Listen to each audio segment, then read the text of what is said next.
about gasoline, we've talked about jet fuel here, but diesel prices, we're pushing on a retail basis there to records. And what that means is that all of our groceries, all of our goods getting shifted around on these 18-wheelers around the US, the lifeblood of the highways. Yeah. The costs are just spiraling higher, and so that's going to be reflected through into all of our products. And then just on the gasoline price, we're seeing prices ticking higher there. The Strait of Hormuz, we still believe, is going to be closed for a couple of months ahead here, and that means only higher prices at the pump going forward here, but higher inflation across the board for all of our goods.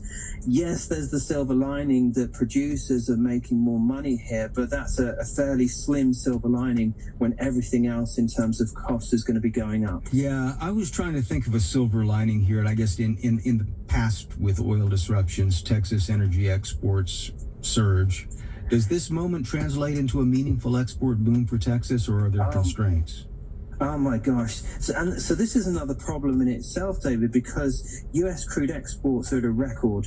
US clean product exports are at a record because the rest of the world doesn't have as much supply as we do. But that means that they are pulling our jet fuel out. So we're seeing jet diesel going to places we don't normally. We're seeing it go as far as Australia. So what that means is that elsewhere in the world, they're running out of these products and they're turning to us. And so all that means is that our inventories are getting depleted here as well. And so depleted inventories just mean higher prices. So, sorry. Well, no, you did say something that I think some people might find somewhat encouraging. You were thinking about at least a few months further in the distance before we see any real change. Is that what the oil markets are telling us, that we're talking about a bottleneck for at least another, 2 to 3 months? I think generally consensus is more optimistic than that, but we don't think it's going to be opened back up for another few months. And even once it gets opened back up, it's going to take months and months for traffic to normalize, for them to increase production and get their refineries up and running. So we're looking closer towards the end of the year here before any normalization at the very least. Well, thanks for bringing us all that sunshine, Matt.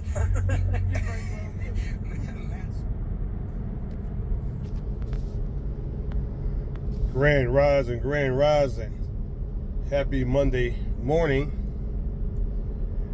I'm out on my morning errands, as usual, listening to talk radio, and they're talking about the global oil crisis going on because of the U.S.-Iran war continues on, and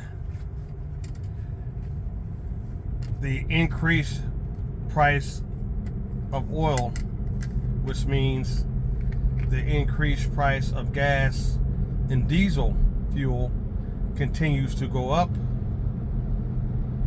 and so forth in the country.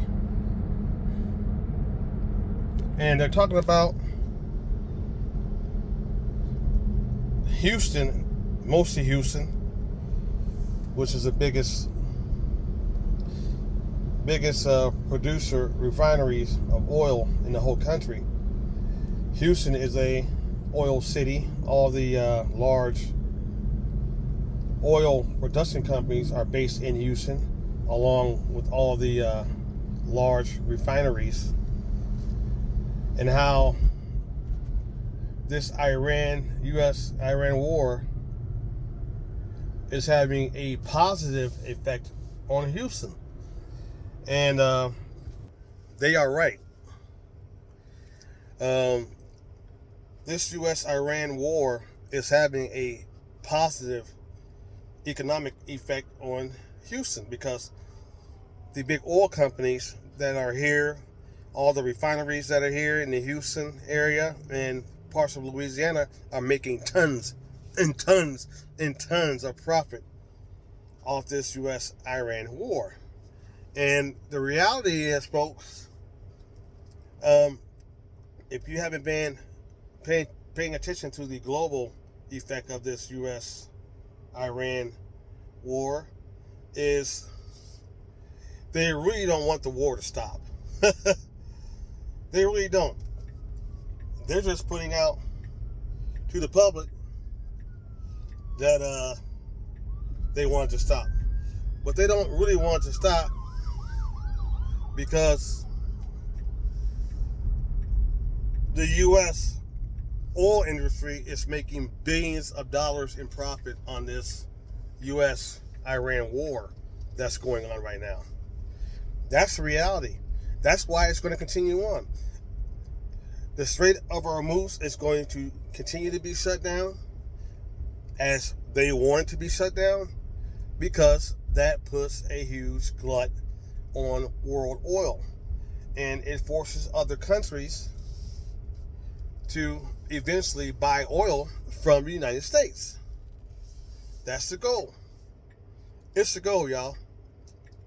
So as I continue on with my errands this morning, be aware of what's going on. Be aware of what's going on. So, you know, what it appears to be is not what it appears to be. You have to have a global thinking mind to see what's going on. So I hope you guys have a beautiful Monday. You're out and about, drinking some tea, finding your chi. And it's a cloudy day here in southern Texas, Ag Zone 9A9B. I'm hoping it rains, but I'm going to continue on with my errands. You guys enjoy your gardens, your farms, your homesteads, however you grow food. Y'all have a nice day. Remember, ain't nobody coming to save us. We gotta save ourselves.